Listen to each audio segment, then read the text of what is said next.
Students, replacement কস্টকে আমরা এভাবে বুঝবো যে কোনো ফ্যাক্টরি বা কোনো প্রোডাকশন হাউসে যখন কোনো machinery over the longer period of টাইমের ভেতরে কাজ করতে থাকে, ধরো একটা মেশিন লাগানো রয়েছে যেটা প্রোডাকশনস এর জন্য ব্যবহৃত হচ্ছে, রাইট?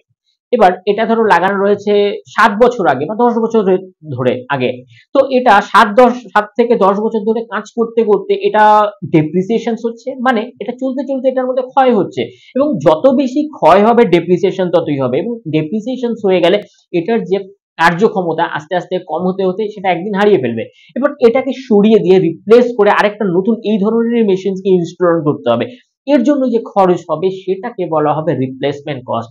রিপ্লেসমেন্ট কস্ট হচ্ছে a cost of an replacing an asset, মানে একটা অ্যাসেটকে যখন তুমি রিপ্লেস করবে তার জন্য যখন আবার পুনরায় কস্ট লাগবে, এই কস্টটাকে, সামগ্রিক কস্টটাকে বলা হচ্ছে রিপ্লেসমেন্ট কস্ট। বেসিক্যালি কোম্পানিতে যখন প্ল্যান্ট এন্ড মেশিনারি থাকে, ইকুইপমেন্ট থাকে, লুজ টুলস যেটা প্রোডাকশনস এর সাথে বা অপারেশনস এর সাথে মানে সরাসরি যুক্ত, ডিরেক্টলি যুক্ত, তো এই ধরনের যে যন্ত্রপাতিগুলো, মেশিনারি গুলো হয় কি, এগুলো আওয়ার বেসিসে এরা কাজ করতে থাকে এবং এদের একটা লাইফ স্প্যান থাকে, মানে এত হাজার ঘন্টা এরা চলবে। তো এটা শেষ হয়ে গেলে তো এদের কার্যক্ষমতা আলটিমেটলি হারিয়ে যায়, তখন নতুন একটা ইনস্টল করতে হয়। এই সামগ্রিক ব্যবস্থাটাকে যখন আমরা আবার ইনস্টল করে মানে ইনস্টল করে একটা খরচ করে থাকি, এটাকে বলা হয় রিপ্লেসমেন্ট কস্ট।